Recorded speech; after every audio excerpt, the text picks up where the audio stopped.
এবারের বিজয়া দশমী কিংবা দিওয়ালি আপনারাও বাড়িতে বানাতে পারেন এই মিষ্টি। ওয়েস্ট বেঙ্গলের ফেমাস একটা মিষ্টি লবঙ্গ লতিকা। নামটা যেমনই সুন্দর, বানানোটা তেমনই সহজ, আর খেতে তো অসাধারণ লাগে। মিষ্টিটা বানানোর জন্য প্রথমেই আমি ক্ষীরের পুরটা রেডি করব। তার জন্য কিছুটা নারকেল এভাবে আমি চিনি দিয়ে ভেজে রেখেছি। এবারে কড়াইতে 1/2 লিটার পরিমাণ দুধ নিয়ে গুঁড়ো দুধ মিশিয়ে তাতে ভালোভাবে জাল দিয়ে নেব। আর দিয়ে দেব 3-4টে ছোটো দানার এলাচ। সামান্য সুজিও আমি এতে অ্যাড করব। মিষ্টিটা আর দিচ্ছি না, কারণ আমি নারকেলটা চিনি দিয়ে ভেজেছি বলে মিষ্টিটা এখন আর দিচ্ছি না। সুজি দিয়ে ভালোভাবে নেড়েচেড়ে এটা ঘন হয়ে এলে তারপরে আমি নারকেলের পুরটা এখানে মিশিয়ে দেব। খুব সুন্দর করে এরকম একটা পুর তৈরি করে নিতে হবে। একটা পাত্রে সামান্য পরিমাণ একটু ঘি লাগিয়ে পুরটা আমি ঠান্ডা হওয়ার জন্য কিছুক্ষণ রেখে দেব। পুরটা যতক্ষণ ঠান্ডা হচ্ছে ততক্ষণ আমি ময়দাটা মেখে নেব। ময়দাটা আমি সামান্য লবণ আর ঘি দিয়ে ভালোভাবে মেখে নেব। অল্প অল্প জল দিয়ে এটা মাখবো, কারণ একবারে বেশি জল পড়ে গেলে এটা নরম হয়ে যেতে পারে।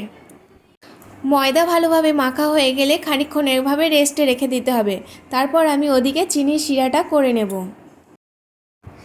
চিনির শিরা তৈরি করার জন্য কড়াইতে পরিমাণ মতো জল আর পরিমাণ মতো চিনি দিয়ে ভালোভাবে জাল দিয়ে নেব।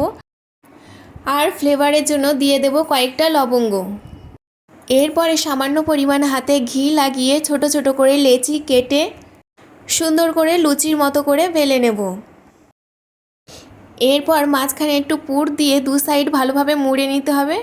সামান্য একটু জল দিয়ে নিতে হবে চারিদিকে, তাহলে ভালোভাবে এটা লেগে যাবে।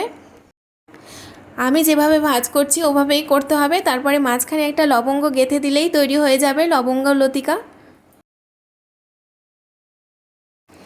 এরকমভাবেই আমি সব কটা লবঙ্গ লতিকা তৈরি করে নেব।